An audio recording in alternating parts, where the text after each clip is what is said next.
Bonjour, je vais commencer mon épisode aujourd'hui en vous racontant une anecdote. Je suis dans un événement de réseautage à la Jeune Chambre de commerce.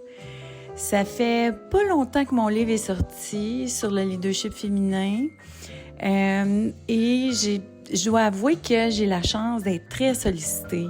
Il n'y a pas beaucoup de femmes à cette époque-là qui se sont prononcées pour l'avancement du pouvoir pour les femmes. Et, tu sais, on me demande de venir, là, c'est ça, tous les événements de réseautage des différents organismes, là. Viens faire du mentorat, viens faire une conférence, viens faire une formation, viens parler à notre groupe de... Évidemment, tout ça... C'est toujours du bénévolat, hein? Alors, j'accepte d'y aller parce que c'est les jeunes, puis ça me touche. Et là, je fais qu'est-ce que je fais, là? Généralement, dans ces événements-là, c'est que je me ramasse au centre d'un gros groupe de filles. Et là, je leur demande, vous, qu'est-ce que vous faites? Vous venez d'où? C'est quoi votre nom? Tu sais, je fais un peu mon animatrice. Et là, la première, moi, je suis ingénieure, je travaille chez Lavalin, exemple, là, à l'époque. Là, je me souviens, il y en avait une qui avait dit, je travaille chez Lavalin, tout ça. J'ai fait mes études en génie. J'ai terminé à Polytechnique il y a 3 ans, mettons. Après ça, une autre dit, moi, je suis comptable, je travaille chez Ernst & Young. J'ai fini mon HEC, puis je me suis impliquée dans telle affaire, puis mon objectif, ce serait de faire ça. Après ça, une autre, moi, je suis avocate, blablabla. Et là, 4e fille, elle dit, moi, je suis avocate, diplômée en droit, j'ai un MBA en finance et je suis en train de faire un doctorat.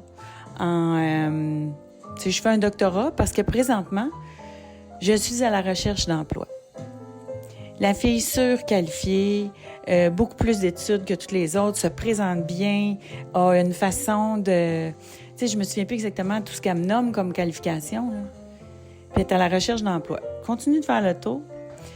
Bon, les filles, là, dépendamment des jobs, tout ça. Et là, j'arrive à une dernière fille, là, même genre d'affaires, là, tu sais, maîtrise en génie, je sais pas quoi. Après ça, un autre diplôme en relations industrielles et à la recherche d'emploi. Et qu'est-ce que ces 2 filles-là ont en commun? Parce qu'ils ont quelque chose en commun de très, très visible. Ce sont des femmes noires. Et ces femmes-là sont à la recherche d'emploi, sont mieux qualifiées que les autres. Ils ont autant d'entre-gens. Elles se présentent aussi bien. Et c'est comme si j'avais reçu un coup de poignard. Quand ça s'est arrivé, je vous le dis, ça me touche. Puis je le sais, je suis consciente de mon privilège, mais c'est justement, tu sais, je suis blanche, je suis consciente de mon privilège, mais c'est justement, je me sens interpellée comme femme privilégiée d'aider mes consoeurs. Et là, je me souviens, c'est après ce réseautage-là, en particulier, que chaque demande de mentorat qui me sont venues par la suite, parce que ce soir-là, j'étais ultra sollicitée, là. Mon livre vient de sortir. Je pense que les femmes ont besoin d'aide. Mon téléphone n'arrête pas de sonner, mais personne ne veut jamais payer pour l'expertise féminine ou pour cette expertise-là en pouvoir féminin. Et là, je manque de temps. Veux pas, moi, j'ai toujours ma compagnie à l'époque. Je suis productrice, je l'ai encore, mais tu sais, j'ai toujours ma compagnie. J'ai des revenus qui me viennent de là. Mais je voudrais m'investir plus en leadership féminin, mais tu sais, à force de le faire les choses avec mon cœur, ça va faire. Et là, je dis, OK, ça suffit. La fille, j'avais accepté donc d'être le mentor d'une jeune fille dont on m'avait parlé, elle avait un pédigré incroyable. Fait que j'avais accepté d'y aller et pouvez-vous croire que la fille était même pas venue à cette rencontre-là? Tu sais, c'était une rencontre pour rencontrer nos mentorés, puis elle était pas venue, elle avait, je sais pas trop quelle excuse, là, mais elle était pas venue. Fait que, puis j'avais hésité là, avant d'accepter, mais je me suis dit, faut aider le pouvoir, les jeunes, puis tatata. Fait que bref, à partir de cette rencontre-là, à chaque fois qu'on m'a appelé pour faire du mentorat, puis je me souviens très bien la fois d'après qu'on m'avait appelé, j'avais dit, vous nous demandez de faire du mentorat bénévolement? Oui. J'avais dit, je vais le faire. si la mentorée est une personne racisée. Je vais seulement accepter de le faire pour aider les filles des minorités, puis de leur ouvrir mon réseau de contacts, puis de leur ouvrir mes connaissances, ça va me faire plaisir. Puis cet organisme-là, il charge... Écoute, il nous demandait de faire du bénévolat, mais il chargeait les gens pour trouver des mentors. Fait qu'évidemment que ces filles-là qui sont à la recherche d'emploi et qui sont surqualifiées, vont-tu payer pour avoir un mentor? Non. Bref, ils n'ont jamais trouvé de mentorer. Mais moi, ça m'a trouvé une façon d'avoir certaines exigences puis limites. Alors, mais bref, tout ça pour vous dire que je suis interpellée par les inégalités, je suis interpellée par les inégalités sociales, par les biais inconscients, que ce soit au niveau du sexisme que du racisme. Les biais inconscients sont des biais dont on n'a pas conscience. C'est justement. Et là, il est arrivé un événement en fin de semaine. Il est arrivé Big Brother Célébrité.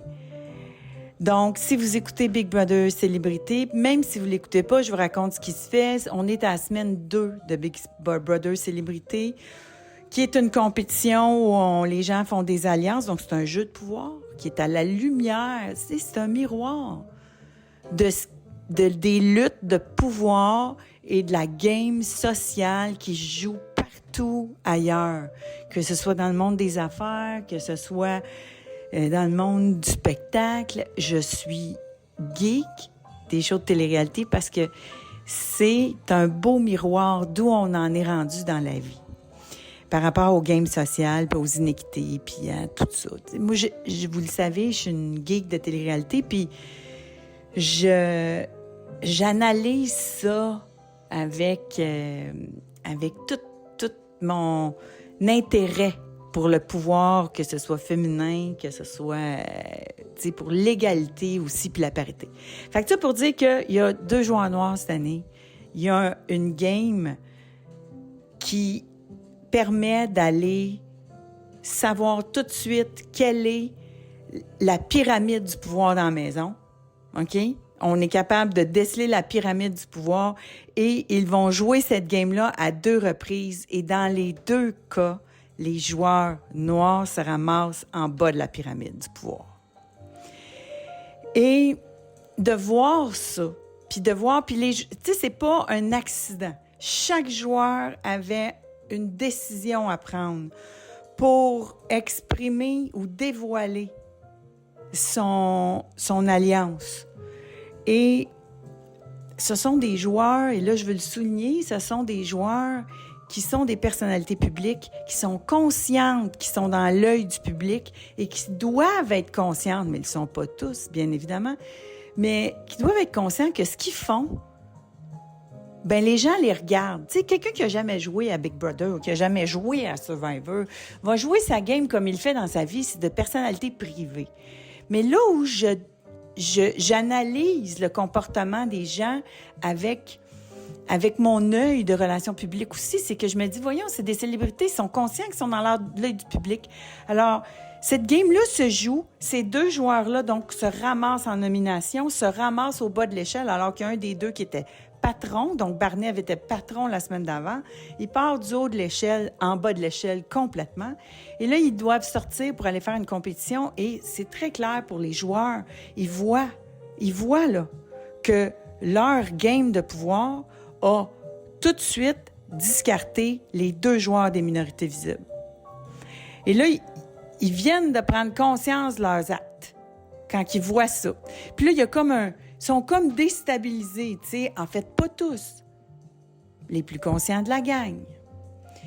Et ils sont déstabilisés parce que ça envoie comme message. Ils sont déstabilisés par leurs gestes. Ils se disent, voyons, on a-tu fait quelque chose de pas correct? Et là, ils se posent la question. Puis c'est ça la beauté de ces jeux-là. C'est que ça soulève des questions importantes, puis ça met en lumière des enjeux sociaux, raciaux, les biais. C'est tellement intéressant. Et moi, je veux féliciter les gens de Big Brother, la production de Big Brother. Je vais donner les fleurs avant d'envoyer le pot, mais je veux les féliciter pour leur pour avoir laissé les images des joueurs qui prennent cette conscience de leurs gestes, puis qui s'excusent, puis qui réalisent « My God », puis tu sais, il y a Cinem, bon, et tu sais, qui vient d'une minorité, mais moins visible, mettons, tu sais, qui se dit « Voyons donc que ça envoie comme message, on voit un Jean-Thomas Jobin qui manifestement est ébranlé, puis qui a conscience de qu'est-ce qui se passe. » Et moi, je suis dans mon salon, là, et je vous jure, je suis outrée. Ceux qui se souviennent là, de Love Story puis d'Élodie, là, moi, c'est pas d'hier que j'aime les shows réalité, là, mais je suis tellement fâchée, puis ça vient me chercher dans mon cœur, là, dans mon cœur de mère. Je suis tellement fâchée. Puis je suis fâchée aussi, puis je le nommerai pas parce que je veux même pas y donner du gaz. Mais tu sais, je suis fâchée du joueur qui a manipulé Barnève, puis qui l'a discarté la semaine d'après. Tu sais, parce que ça, c'est pas les biens conscients, c'est les inégalités sociales. Puis je vais vous en parler après, mais tu sais, ça m'a outrée, là, outrée vraiment. J'ai eu de la peine sur le message que ça envoie. J'ai eu de la peine à... En tout cas, ça m'a fait vraiment de la peine. Par contre, tu sais, quand je réfléchis à tout ça, j'ai attendu, tu sais, je vous fais mon podcast mardi matin, donc j'ai eu 24 heures pour me calmer. Écrire une lettre ouverte, m'enrager, parler avec une joueuse bien connue de Survivor, puis même des gens très proches de la production. Puis c'est d'avoir été découragée, là, peut-être, tu sais, d'avoir sorti... J'ai ventilé en mars, là, de pourquoi j'en revenais pas que ça se fait aujourd'hui au Québec, puis... Après ça, tu sais, je suis allée lire là, sur les réseaux sociaux. Là. Puis là, tout le monde, tu sais, pris isolément la situation par rapport, mettons, Fabiola, vont dire « Oui, mais Fabiola était isolée, puis elle exprimait pas ses alliances, puis elle avait l'air imprévisible. Alors c'est pour ça qu'elle s'est ramassée là, ça n'a rien à voir. On n'est pas raciste. » Puis... Isolément, tu sais, tout le monde explique là, en fonction de la game, des stratégies, des alliances, en se disant, mais écoute, il n'y avait pas d'alliance solide, ça. Pour Barnève, la même chose. Barnève, ce que les gens lui reprochent, c'est d'avoir que les babines n'ont pas suivi Bottine. C'est-à-dire qu'il a dit à tout le monde la semaine passée, je vais faire un gros move. Puis il a mis 2 joueurs, pas gros move, là, Steph puis Simon sur le bloc, là, tu sais, ou Simon... Ouais, c'est ça. Simon puis Steph sur le bloc, puis c'était pas un gros move pantoute. Les babines ne suivaient pas les bottines, mais ça, c'est parce qu'ils étaient manipulés par Voldemort. Puis là, je ne vais même pas le nommer, là. Fait que... Mais c'est pas François, là. Tu sais, c'est pas François. Juste dire ça.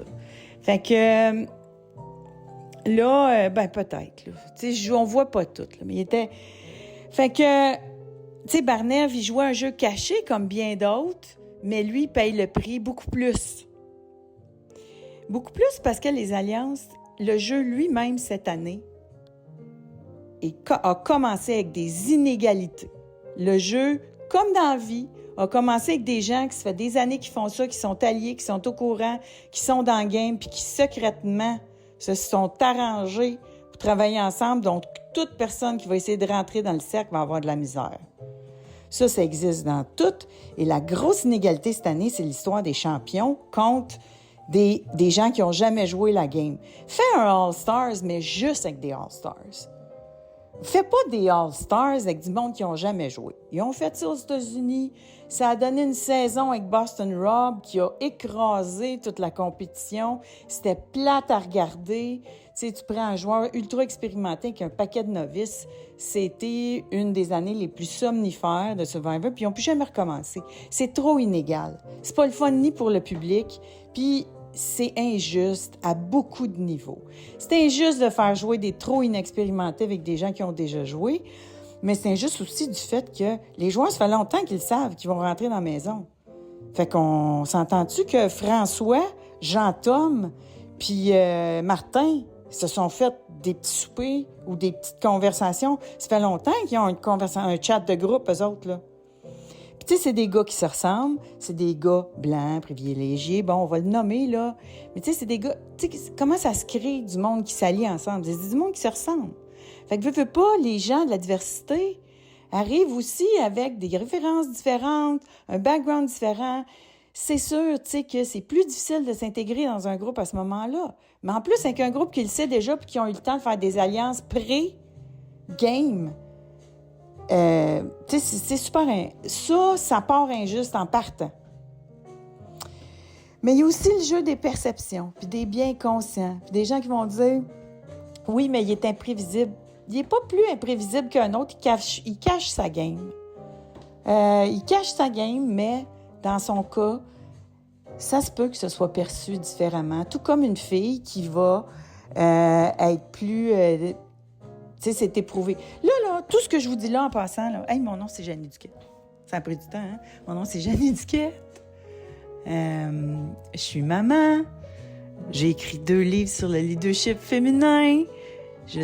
J'accompagne des entrepreneurs, des leaders dans leur quête d'avoir plus de pouvoir, leadership et notoriété. Je fais souvent de la gestion de crise médiatique, justement. Puis je m'intéresse, je suis une geek de télé-réalité, de jeux de pouvoir. Et donc, je m'intéresse beaucoup à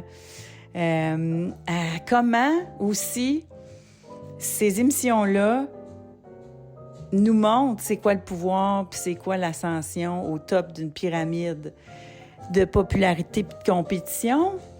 Et je me suis intéressée aux études universitaires qui ont été faites sur le sujet. Alors, il y a eu une étude qui a été faite par l'Université d'Oxford qui a étudié 40 saisons de Survivor et qui a comparé les résultats. Et là, à tous ceux qui pensent qu'isolément, toutes les décisions de mettre les joueurs racisés dehors, 51% de plus que les autres après avoir étudié toutes les saisons, dites-vous qu'il y a du bien inconscient en dessous de ça. Quand tu es une femme, tu as 54% de plus de chances de se faire mettre dehors semaine 1 ou très tôt dans l'aventure et tu as beaucoup moins de chances de gagner qu'un homme. Donc, allie les deux. Personnes racisées et femmes, donc 54% de chances de moins et 51%, ajoute 51% de moins de chances si tu es racisé. Donc, Fabiola, si tu regardes juste les statistiques, en fonction de toutes les décisions des joueurs de 40 saisons de Survivor, avait énormément de chances d'être celle qui s'en va semaine 1 ou 2. Et c'est exactement ce qu'on a vu dimanche soir. Ça a prouvé les statistiques. Alors, tu sais, si, oui, essayons d'expliquer isolément toutes les décisions, mais avec les statistiques, puis qu'est-ce qui se passe? Est-ce qu'on peut, s'il vous plaît, se poser des questions sur nos propres biais? On peut-tu se dire... Alors moi, là, quand je suis allée là, dans ce 5 à 7-là, puis que j'ai rencontré toutes ces filles formidables-là, puis que j'ai accroché sur, justement, 2 filles ultra compétentes, ultra qualifiées, qui s'exprimaient bien, à qui, moi, j'aurais donné une chance 100%, puis qui sont toujours à la recherche d'emploi, malgré des envois de CV pendant 2 puis 3 ans. Ils m'ont raconté leur histoire après, puis ça m'a brisé le cœur. Est-ce que je me pose pas des questions sur mes propres biais? J'en ai-tu déjà eu? Bon, on s'entend, vous parlez à la fille qui a produit, tu sais, mon téléphone a sonné à un moment donné. Moi, j'ai eu une compagnie de disques pendant 15 ans, active pendant 15 ans, et parce que je l'ai toujours, mais pas active, j'ai juste du catalogue. Mais tu sais, on a lancé la carrière de Corneille au Québec, on a ensuite lancé Gage, on avait Jody Rester, Stéphane Moraille, Corneille a gagné l'artiste masculin de l'année au Québec. C'est la première fois qu'un chanteur noir gagnait ce prix-là. À l'époque où il était avec nous, puis à un moment donné, je me souviens, une leader dans la communauté noire m'appelle, puis elle me dit « Jenny, t'es-tu au courant que t'es le Black Label? » Fait que j'avais fait « Ah! » Puis tu sais, autant j'avais probablement un biais inconscient positif, mais j'étais pas au courant. Hein? Puis est-ce que je suis... fait que, tu sais, de mon côté, ça vient de chercher d'un bon côté, mais je suis pas la mieux qualifiée pour parler de ça. Là, je vous parle juste de mon expérience à moi puis de mes perceptions à moi. Puis ce que ça me dit, là, ce qui s'est passé à Big Brother dimanche soir, là, ça me fait me mettre d'en face qu'on doit se poser des questions sur nos biens conscients. On doit se poser des questions sur comment on prend des décisions. On doit se poser des questions sur on est-tu assez ouvert? Puis on est-tu... En tout cas, moi, je pense qu'on doit se poser des questions. Puis je pense que c'est ça que ça nous met d'en face. Puis revenons à la game. Revenons à la game, la geek, là. Donc, inégalité sociale. Des gars qui sont en club depuis des années, qui ne laissent pas rentrer ben de monde. Le petit triangle là, de François, Martin, puis Jean-Tom, ça nous montre ça. Je nomme pas celui qui m'a... qui... Là, l'autre affaire, c'est ça, là. L'autre affaire, là. Ah, je vais le nommer. Je vais le nommer, là. Des fois, je me demande si je devrais pas avoir un podcast payant et privé. Parce que ça me permettrait d'avoir un petit peu moins la langue de bois. Mais je vais peut-être le faire, là. Mais bref. Ça pour dire que Danick, là, qui n'a pas été aimé l'année passée quand il a joué, puis qui a pas... Tu sais, qui a joué sa game comme quelqu'un qui joue pas Big Brother célébrité. On s'entend, c'est pas pareil. Tu rajoutes une game, une couche de relations publiques à ta game. Quand tu es une célébrité, tu as une audience, les gens te regardent, tu dois gérer ta carrière et ton image. Le gars, il joue la game comme un gars qui a pas de carrière publique. Alors, il se dit, j'ai pas besoin d'avoir des valeurs, j'ai pas besoin d'agir pour prendre soin de mon public puis de ce que je pense qu'ils peuvent apprécier ou ce qui va résonner que ça. Je vais jouer complètement comme un vilain parce que je veux gagner. Sauf que, tu sais, donc, il a fait le move de couper Charles à la fin, mais tu sais, il avait fait d'autres moves aussi très, très discutables, là, éthiquement parlant, pendant... Puis tu sais, même pour... En tout cas, je me souviens pas exactement là, de tout ce qui s'est passé, mais comme amateur de la game, tu sais, tu peux gagner, oui, mais c'est comment tu gagnes. Puis dans mon cas, moi, j'étais non seulement dérangée dans mes valeurs, mais, tu sais, au niveau de l'intelligence, là, tu sais, je me disais, hey, t'es-tu conscient que t'as une carrière publique, toi? T'es-tu conscient que tu peux pas gagner Big Brother célébrité de la même façon que tu peux gagner Big Brother tout court quand t'es quelqu'un qui est comptable d'un bureau puis tu vas retourner à ta vie pas publique? Si tu fais ça, fine. Mais si tu es conscient que tu as une vie publique, il me semble qu'il y a des moves qui se font pas. Puis il y a des moves que tu te dis, mais, tu sais, ça envoie un mauvais message parce que tout le monde me regarde, tu sais. Puis, des fois, c'est des gens qui ont des familles, des enfants, puis, tu sais, tu te dis, je suis conscient de mes valeurs, puis ce que ça envoie comme message, fait que, non, je vais pas faire ça, même si c'est pour gagner la game. Alors lui, là, il commence son année en disant « Oh, j'ai gagné, mais des matantes n'ont pas aimé ça. » Non, c'est pas des matantes. Moi, peut-être que je suis une matante, là, mais je suis quelqu'un, qui est conscient de la gestion de l'image publique quand tu as une carrière, puis que c'est des moves que moi, je serais là. Voyons, toi, tu vas sortir de là, puis les gens vont avoir pas mal moins le goût d'acheter des billets, là, parce que ça t'enlève le goût d'acheter des billets. Puis t'as des billets à vendre, toi, là. Fait que ça, c'est ça. Moi, je suis comme, si t'es si intelligent que ça, il me semble que ça se fait pas. Puis, tu sais, t'as une image après. Faut que tu gères ça. Alors, ça, me semble que la droiture, puis on le voit, tu sais, c'est beaucoup plus présent aux États-Unis. Tu sais, il y a des joueurs, clairement, qui voient qu'il y a des moves qui vont être meilleurs pour leur game, mais qui ne seront pas bons pour leur vie à long terme. Parce que ce qu'ils font en ce moment, c'est public. C'est dans l'œil du public. C'est quoi l'impact que tu as sur eux autres? Qu'est-ce que tu envoies comme image? Parce que oui, les émissions de télévision, surtout celles à grand public, ont le pouvoir de changer des mentalités, d'ouvrir des consciences, de faire prendre justement conscience de biais inconscients qu'on a toujours, puis que les inégalités sociales sont très injustes pour les gens des minorités qui viennent juste de commencer à accéder au pouvoir, puis qui viennent juste de commencer à avoir leur chance. Alors, comme les deux, qu'est-ce qu'on choisit de faire? Moi, je choisis de leur tendre la main. Moi, je choisis de leur donner des chances.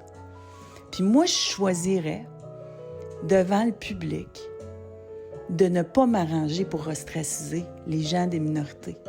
Puis surtout pas justifier que c'était correct dans un contexte de game. Parce que j'aime pas le message que ça envoie. J'aime pas ça. Puis je veux pas faire ça. Fait que moi, je suis François, puis je choisis pas Martin. Je fais pas ça. Puis moi, je suis Danick, puis je ne choisis pas Valérie, je choisis Fabiola. Oui, je travaille avec Valérie, mais le public me regarde, m'a vu, m'allier avec Fabiola, puis Barnève, puis les faire les moves que je veux pendant la semaine de patronat de Barnève. Je leur dois bien ça, je les respecte. Fait que, faut être conscient de ça. Fait que c'est ce que j'ai le goût de partager avec vous aujourd'hui. J'aurais le goût de vous raconter qu'est-ce que ça a pris 23 saisons aux États-Unis avant qu'un joueur noir gagne Big Brother.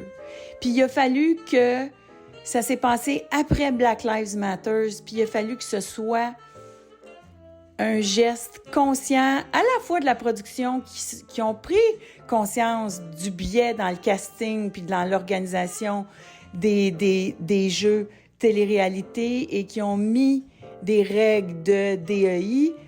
Alors là, il y a eu plus de joueurs des minorités, mais il a fallu qu'ils fassent un effort conscient pour que ça se passe, puis c'était tellement beau, puis c'était le cook-out, puis j'aurais le goût de vous en parler, mais on est rendu à 26 minutes. Je vous ferai une partie 2 si ça vous tente. Vous me le direz, mais je ne veux pas aller trop loin dans ma geeketé aujourd'hui, mais juste vous remercier de m'avoir permis d'exprimer là, sur ce sujet qui me tient à cœur, qui est l'égalité, qui est ouvrir nos portes, tendre la main, prendre conscience de nos biens conscients, prendre conscience de notre privilège, puis que oui, les émissions de télé-réalité ont le pouvoir de contribuer à faire de nous des meilleurs humains, des gens plus ouverts, qui vont avoir la discussion qu'on doit avoir face à ce qui s'est passé dimanche soir. Alors, merci d'avoir été à J'ai une idée. Cet épisode a été présenté par La puissance d'une histoire. Petite formation que je vous offre si vous avez envie d'avoir plus d'impact et de notoriété, que vous pouvez retrouver au lien disponible dans la descriptif de cet épisode. Alors, on se revoit la semaine prochaine. Jasez-moi, là. Dites-moi ce que vous en pensez de ce qu'on a dit aujourd'hui. Puis, avez-vous envie qu'on aille plus loin dans le décortiquer l'impact des télé-réalités, des games de pouvoir, de comment ça peut contribuer à ouvrir nos consciences et combattre les inégalités sociales. Merci!